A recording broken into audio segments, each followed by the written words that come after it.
ओम साईराम. हे बघा आम्ही चाललो आहे आता इकडं आमचं भोपळ्याचं शेत आहे.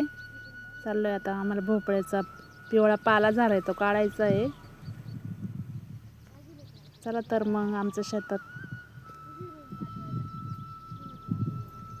पाऊस चालला इकडं.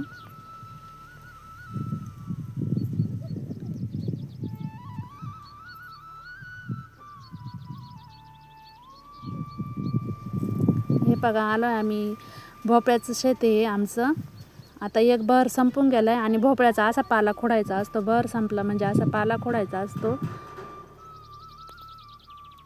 असा पिवळा पाला काढून टाकायचा म्हणजे मग नवीन पालवी फुटते याला. हे बघा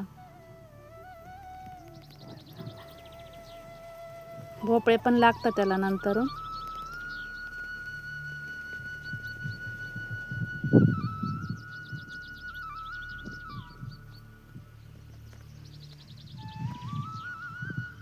हे पूर्ण खराब पानं काढून टाकायची. हे आमच्या ताई आहे, शेजारच्या ताई घेतल्यात आम्ही कामाला.